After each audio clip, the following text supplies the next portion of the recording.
Hello दोस्तों, welcome back to my channel.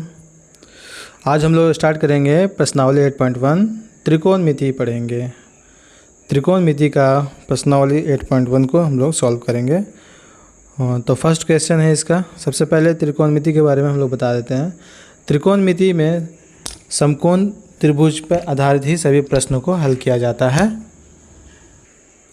इसमें लंब, आधार, कर्ण P, B और H, P for perpendicular, B for base, H for hypotenuse. तो हम लोग समकोण त्रिभुज के प्रयोग से हम लोग कुछ इसके बारे में जानेंगे। क्या क्या है लंब, आधार, कर्ण। इसका इंग्लिश सिंबल है PBH। यहाँ पर बनाएंगे हम लोग समकोण त्रिभुज।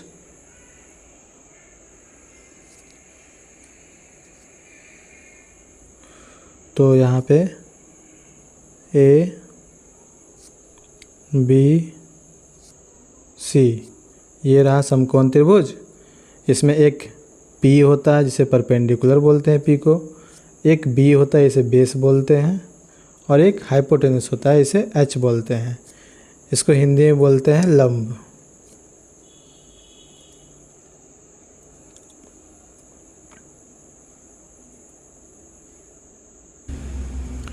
हिंदी में इसको क्या बोलते हैं? लंब। तो लंब हम लिख सकते हैं यहाँ पे इसको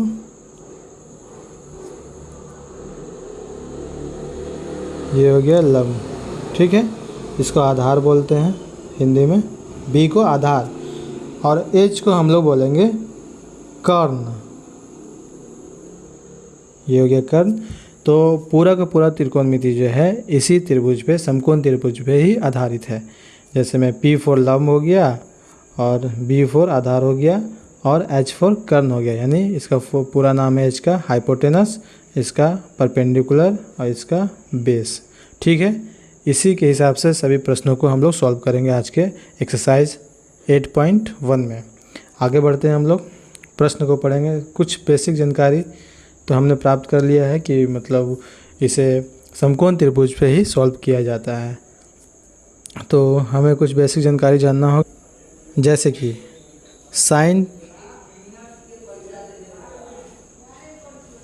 साइन थीटा बराबर P/H,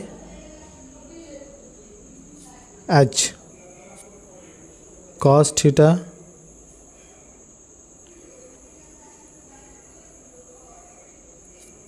B/H। उसी तरह से tan थीटा बराबर हो जाता है P/B। यानी साइन थीटा बराबर क्या हो गया? Perpendicular by hypotenuse. ठीक है, कॉस थीटा बराबर क्या हो गया? बेस बटा हाइपोटेनस। tan थीटा बराबर क्या हो गया? परपेंडिकुलर बटा बेस। तो ये बेसिक है और इसी का जस्ट अपोजिट होता है बाकी का 3। इसे भी हम लोग यहाँ पे करेंगे सॉल्व। हम इस फिगर को मिटाते हैं, इसके बाद इसका जो अपोजिट होता है कॉसेक, सेक और टैन, इसका फॉर्मूला इसके बगल में ही लिखेंगे जिससे हमें इसका याद हो जाएगा। ठीक है, मिटाते हैं इसे। ठीक है, कंटिन्यू करते हैं हम लोग। तो साइन का अपोजिट जो होता है वो कॉसेक होता है। तो कॉसेक थीटा क्या हो जाएगा? इसका वैल्यू इसका अपोजिट हो जाएगा। साइन का जो P/H है तो इसका H/P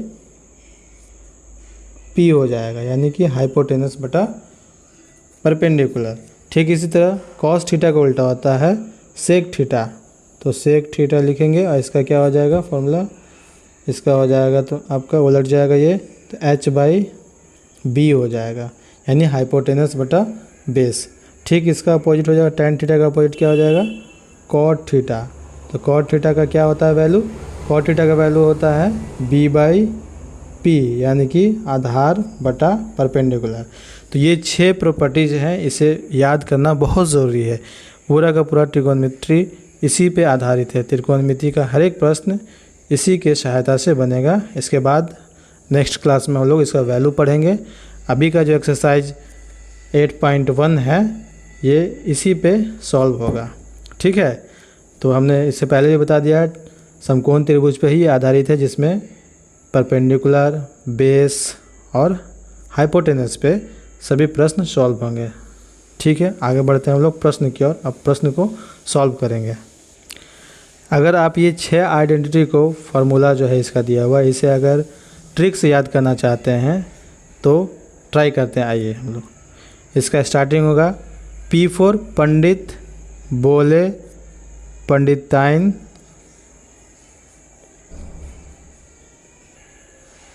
से हरी हरी बोल।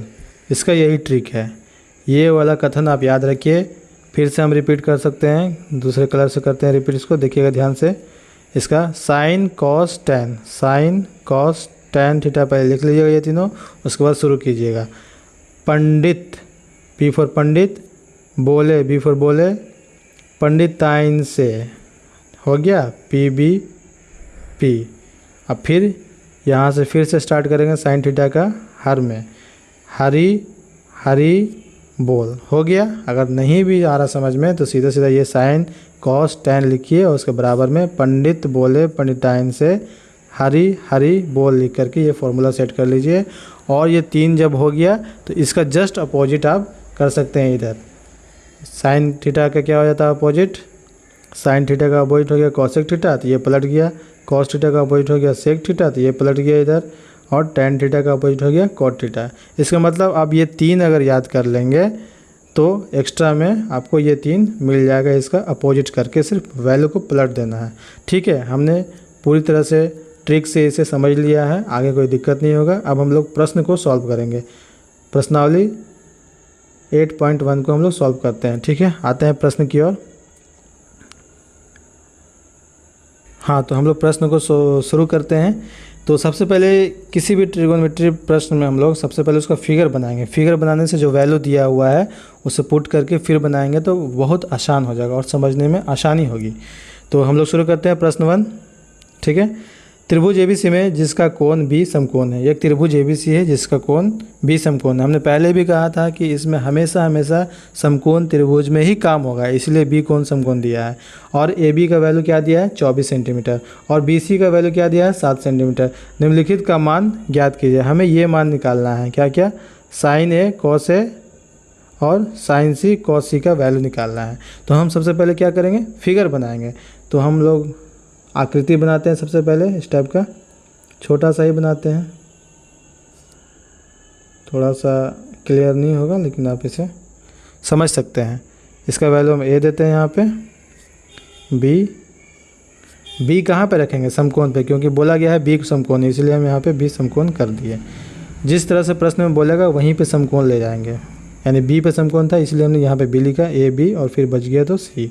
अब यहाँ पे देखेंगे ए बी का वैल्यू कितना आ रहा है 24। हम लोग यहाँ पे पुट कर देंगे 24 ए बी का वैल्यू, तो यहाँ पे लिख देते हैं 24। ठीक है, और बी सी का वैल्यू क्या बता रहा है, बी सी का वैल्यू बता रहा है 7, तो 7 हो गया ये। ठीक है, इसके बाद हाँ ए सी का तो वैल्यू दिया नहीं है, तो हमें ज्ञात क्या करना है ये देखेंगे सबसे पहले। तो सबसे पहले प्रश्न में बोला है कि साइन ए और कॉस ए दोनों ज्ञात करना है। ठीक है, तो साइन ए, तो सबसे पहले हमें ये देखना होता है साइन के बाद जो थीटा के जो वैल्यू है यानी ए है, तो साइन ए, साइन लेकर के ए से देखेंगे, यानी ये पॉइंट से हमें देखना है, चेक करना है। तो हम यहाँ पे आते हैं और यहाँ पे साइन को पुट करते हैं। साइन ए यहाँ पे पुट करेंगे तो यहाँ से देखेंगे, यानी कि ए के सामने वाला यहाँ पर क्या हो जाएगा, लंब हो जाएगा, यानी कि पी हो जाएगा। जहाँ से बोलेगा जिस एंगल से, यानी ए एंगल से बोल रहा है साइन ए का वैल्यू के लिए। ठीक है, तो यहाँ पे हम लोग करते हैं पुट साइन ए, साइन ए। और एक बात ध्यान रखिए, जिस एंगल से बोलेगा, यानी साइन का ए एंगल से बोल रहा है, तो जिस एंगल से बोलेगा तो उसके सामने वाला जो भुजा होता है, ए एंगल के सामने वाला भुजा ही लंब हो जाएगा, यानी कि ये अब पी हो गया। इस त्रिकोणमितीय अनुपात के लिए, त्रिकोणमितीय आइडेंटिटी के लिए एंगल ए के सामने वाला भुजा जो है परपेंडिकुलर होगा, इसलिए हम लोग पी लिख दिया इसके लिए। और जो बाकी जो बच गया कर्ण के अलावा, यानी कि हाइपोटेनस के अलावा जो बच गया वो क्या हो जाएगा, बेस, यानी कि बी हो जाएगा। वैल्यू निकालने के लिए बहुत ज़रूरी है ये समझना कि जिस एंगल का बात हो वो एंगल के सामने वाला, यानी एंगल ए का बात हो रहा है, साइन ए की बात हो रहा है, यानी कि एंगल ए की, तो एंगल ए के सामने वाला भुजा जो होगा वही पी हो जाएगा। ये हमेशा चेंज होता है, जो एंगल की बात होती है तो वहाँ पे लंब चेंज हो जाता है। तो यहाँ पे लंब P हो गया यानी 7 और बेस हो गया जो बच गया हाइपोटेनस के अलावा वो बेस हो गया यानी कि आधार हो गया ये वाला, ठीक है। और ये बच गया H, तो H तो हमें मालूम नहीं है तो H हमें निकालना पड़ेगा। क्यों? क्योंकि साइन A का वैल्यू क्या होता है? साइन A का वैल्यू होता है P/H, यही होता है ना साइन A का वैल्यू। इसे मिटा देते हैं, थोड़ा सा ये डिस्टर्ब कर रहे हैं, ठीक है। तो साइन A का वैल्यू होता है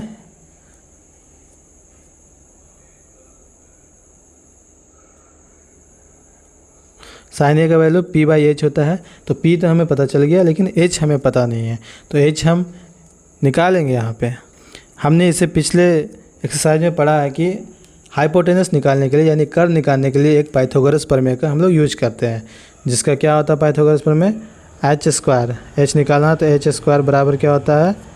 p² प्लस b², ठीक है। इससे हमारा h निकल जाएगा, ठीक है। सॉल्व करते हैं। h² बराबर p² कितना दिया हुआ? p दिया 7 तो p² हो जाएगा 49, ठीक है।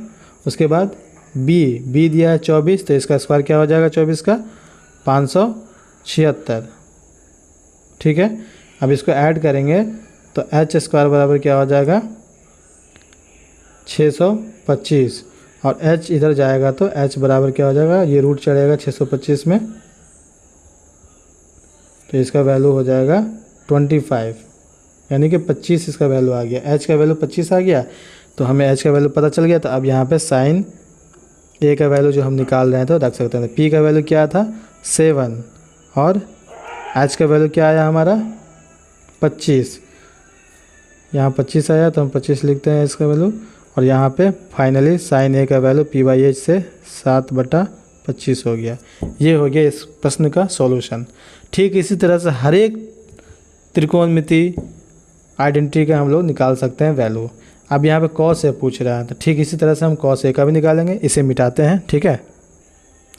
ठीक है, अब प्रश्न 2, प्रश्न 1 का cos A निकालना है हमें। अब यहाँ पे ये प्रश्न को हम सॉल्व कर रहे हैं, वो तो हमने साइन A सॉल्व कर लिया। अब प्रश्न 1 में cos A सॉल्व करेंगे तो फिर यहाँ पे देखेंगे अब cos आइडेंटिटी चेंज हो गया है लेकिन एंगल मेरा वही है A, तो फिर हम यहाँ से A से काम करेंगे। तो cos A बराबर क्या हम लोग पढ़ा है? cos A बराबर हमने पढ़ा है, यहीं पे लिख देते हैं। cos A बराबर क्या पढ़े हैं, इसे मिटाते हैं। cos A बराबर हमने पढ़ा है आधार बटा कर्व। तो आधार को हम लोग बेस से करते हैं ना, यानी कि बेस B, एक मिनट, B बाई क्या होता है? कर्व H, यानी B/H यानी बेस बटा हाइपोटेनस, ठीक है। तो हमें यहाँ पे बेस पता है तो हम चेक करते हैं यहाँ पे।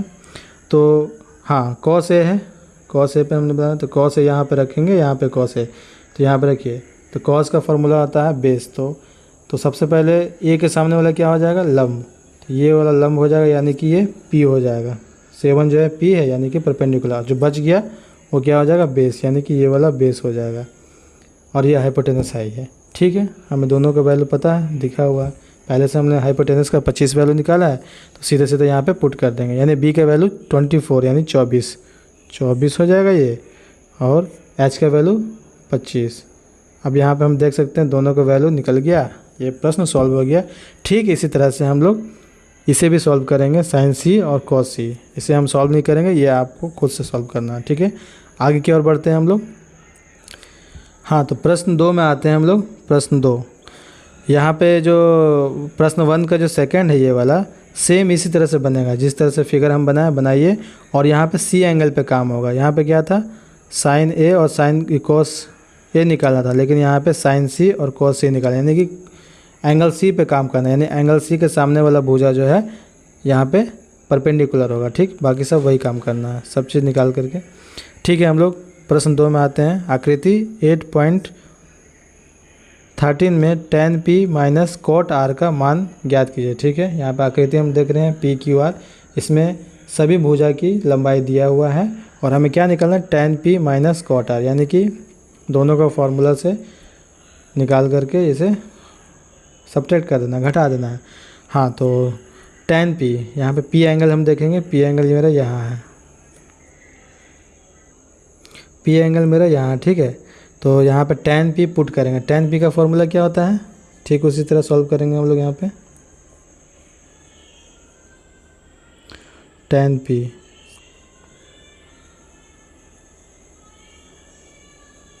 हाँ p का बोला यानी p एंगल से हम देखेंगे tan का फॉर्मूला होता है tan p यानी कि लंब बटा आधार। तो p परपेंडिकुलर बटा आधार क्या हो जाएगा, बेस। यही होता है ना, हमें ये दो चीज़ निकालना है। तो यहाँ पे हम देखेंगे समकोण त्रिभुज में क्या क्या दिया हुआ है। ये तो p दिया ही हुआ मेरा, सॉरी ये p नहीं होगा, एक मिनट, हमें यहाँ से देखना पड़ेगा एंगल p से। तो एंगल p के सामने वाला ही p होगा, क्योंकि एंगल tan p की बात हो रहा था। p के सामने वाला जो है यहाँ देखिए, p के सामने सीधा यहाँ ये p हो जाएगा, और जो बच गया कर्ण के अलावा ये b हो जाएगा, ठीक है। और ये तो हाइपोटेनस है ही दिया हुआ, तो हमें p पता नहीं है लेकिन p निकालना पड़ेगा। जब हाइपोटेनस दिया हुआ है तो हम लोग पाइथागोरस प्रमेय से बेस, आधार और हाइपोटेनस, परपेंडिकुलर और बेस दिया हुआ है, सॉरी हाइपोटेनस और बेस दिया हुआ है, तो हम लोग p निकाल सकते हैं पाइथागोरस प्रमेय से। हाँ तो निकालते हैं हम लोग क्या, p। तो p बराबर डायरेक्ट फार्मूला कर्ण का square h square minus base का स्क्वायर और ऊपर से अंडर रूट, ठीक है। यही है शॉर्टकट फार्मूला, यही है p निकालने का। तो हम यहाँ पे पुट करते हैं जो जो दिया हुआ। हाइपोटेनस 13 है, 13 का स्क्वायर कितना होता है 169 माइनस b क्या है बेस। तो बेस हमारा 12, 12 का 144, यही होता है ना स्क्वायर, अंडर रूट में रहेगा। 169 में से 144 जाएगा तो कितना बचेगा 25, ठीक है। ये भी रूट में ये आ जाएगा 5, यानी p का वैल्यू यहाँ पे कितना आ गया 5।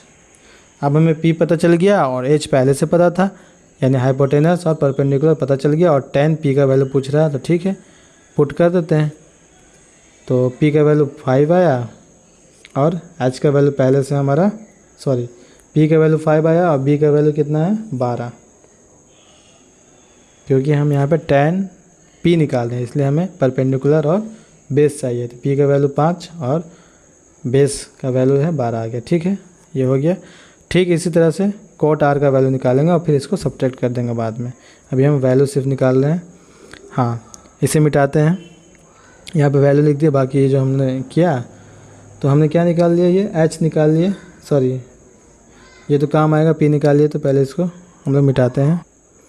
हाँ तो अब cot r निकालना है। तो cot r बराबर क्या होता है, यानी r एंगल से हमें अब देखना होगा, r यहाँ के r एंगल से देखना होगा cot r। हाँ तो ठीक है, cot थीटा बराबर होता है जस्ट उल्टा, जो हमने tan थीटा का निकाले तो इसी का उल्टा हो जाएगा b/p, यानी आधार बेस बटा परपेंडिकुलर। तो हमने बेस भी निकाल लिया और परपेंडिकुलर भी निकाल लिया, सीधा सीधा बस वैल्यू पुट कर देना है, ठीक है। तो वैल्यू क्या आ जाएगा, बेस कितना है यहाँ पे, बेस हमने हाँ सबसे पहले एक मिनट यहाँ पे हमें चेक करना पड़ेगा, ठीक है। यहाँ पे बदल जाएगा क्योंकि r के लिए हम लोग निकाल रहे हैं ना, कोण r, एंगल r के लिए हमें cot r निकालना है। तो r के सामने वाला जो होगा भुजा वो क्या हो जाएगा इसके लिए परपेंडिकुलर, यहाँ पे परपेंडिकुलर बदल जाएगा, अब बच गया जो वो बेस हो जाएगा, यहाँ पे बेस बदल गया, परपेंडिकुलर बदल गया, ठीक है। और हाइपोटेनस जो का तो रहता है, ठीक है। तो यहाँ पे फॉर्मूला बेस मेरा कितना आ गया 5, यही ना आ गया 5, और परपेंडिकुलर चेंज होकर क्या हो गया 12, ठीक है। यही tan p का वैल्यू 5/12 और cot r का वैल्यू भी 5/12। अभी दोनों को हम लोग सब्ट्रैक्ट करेंगे तो कितना आ जाएगा देख लेते हैं, 5/12 माइनस 5/12, ये कट के 0 आ जाएगा, यानी कि इसका सॉल्यूशन जो है 0 आया है।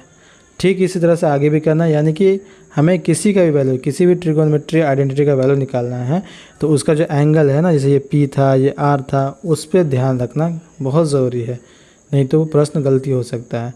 तो जिस एंगल से निकाला जाता है उसके सामने वाला जो भुजा होता है वही परपेंडिकुलर होता है, और बाकी जो बच गया हाइपोटेनस को छोड़ करके वो मेरा बेस हो जाएगा, बाकी सब सेम है। आगे भी इसी तरह से क्वेश्चन को सॉल्व करें, ठीक है। आज के लिए इतना ही। वीडियो को लाइक करें, शेयर करें और चैनल को सब्सक्राइब करें। Thank you for watching my video.